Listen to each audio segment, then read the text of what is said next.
வசிக்கிறேங்க. நான் ஆலாம்பாடி ரோடு அன்னை நகரில் வசிக்கிறோம். ஒரு 10 வருஷமாக வெள்ளாடு மேய்ச்சிக்கிட்டு இருக்கேங்க.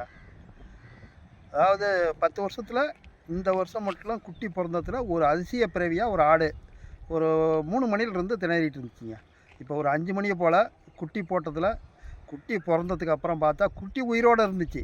ஆனால் குட்டி வந்து எனக்கு என்னான்னு சொல்கிறது புரியலிங்க. அதிசய பிறவியாக இருக்குது. புது மாடல். இது என்னான்னு எனக்கே சொல்ல தெரியலை. அது மாதிரி இருக்குது. அதனால தான் நான் இப்போ இதை உங்கள்கிட்ட காட்டியிருக்கேன். என்னோட பேர் ராதா. நாங்கள் இங்கே ஆலம்பாடி ரோட்டில் தான் வசித்து வந்துட்டுருக்கோம். அம்மா அப்பா எங்கள் பக்கத்தில் தான் இருக்காங்க. அப்பா கடந்த ஒரு 10 வருஷமாக ஆடு மேய்ச்சிட்ருக்காங்க. ஒரு ஆடு வந்து சினையாக இருந்துச்சு. அப்போ இது ஒரு 4 மணிக்கு அப்புறம் வந்து அது குட்டி போடுறதுக்காக ரொம்ப சிரமத்தில் இருந்துச்சு. குட்டி போட்டுருச்சு. ஆனால் அதோட குட்டியோட உருவம் பார்த்தோன்னா ரொம்பவுமே வித்தியாசமாக இருந்தது. எனக்கு 42 வயசு ஆகுது. இந்த 42 வயசில் வந்து எக்ஸ்பீரியன்ஸில் நான் இது மாதிரி பார்த்ததே கிடையாது. இப்போ வந்து புதுசாக பார்க்குறேன். அது ஆக்சுவலாக மனிதனோட தலை மாதிரி இருக்கா இல்லை உண்மையாலுமே ஆடு மாதிரி தான் இருக்கா அப்படின்றது தெரியலை. அதோட கண்ணே வந்து வாயிலேருந்து வெளியில் வந்த மாதிரி இருக்குது. ரொம்பவுமே வித்தியாசமாகவும் இருக்குது, அபூர்வமாகவும் இருக்குது.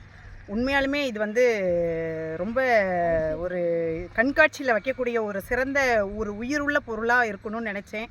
ஆனால் அது குழந்தை வந்து இறந்துருச்சு. ஆட்டோட குழந்தை வந்து ஒரு 1/2 மணி நேரத்தில் இறந்துருச்சு. அதனால் எங்களுக்கு கொஞ்சம் அது இறந்தது வந்து வருத்தமாகவும் இருக்குது. இதனால இது வித்தியாசமாக இருக்கே அப்படிங்கிறது மிகவும் மகிழ்ச்சியாக இருக்குது.